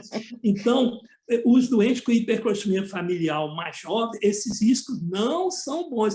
Aí a gente usa o Safe Heart, né? Que é um risco. Aí eu queria, Elaine, você comenta, ou Marcelinho.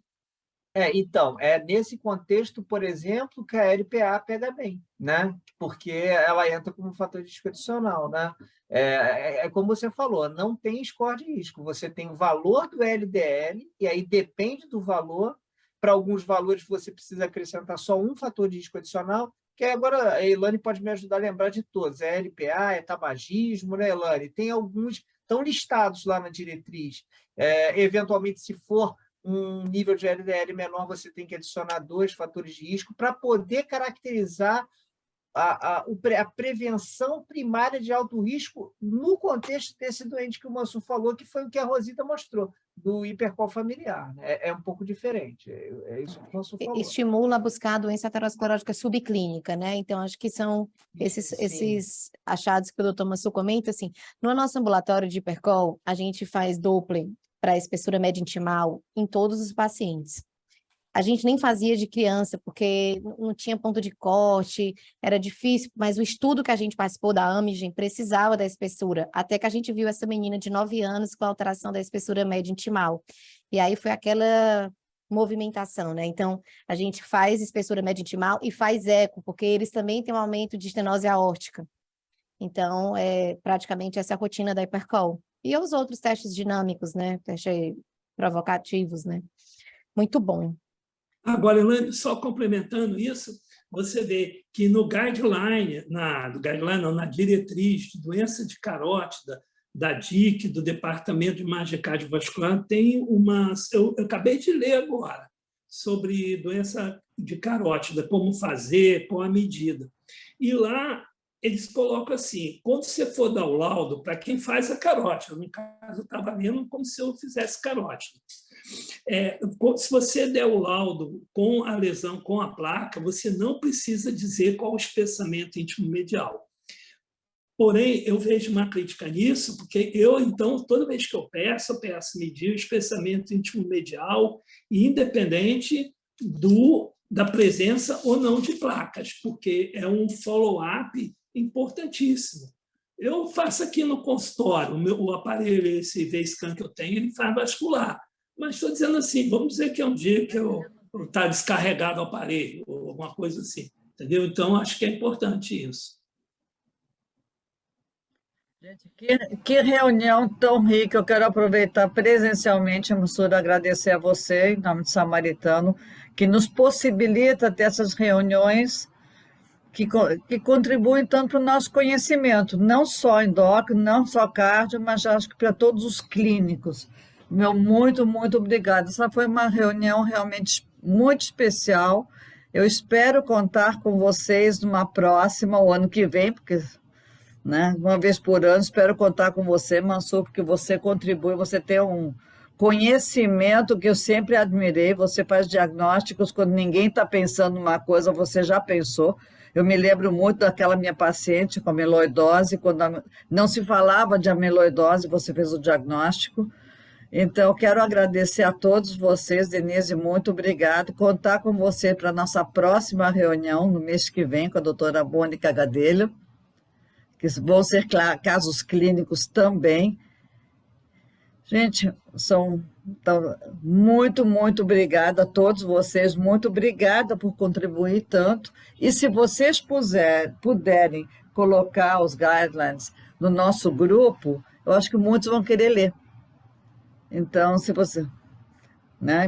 Então, queria agradecer a todos e encerrar a sessão de hoje, já são 9h20.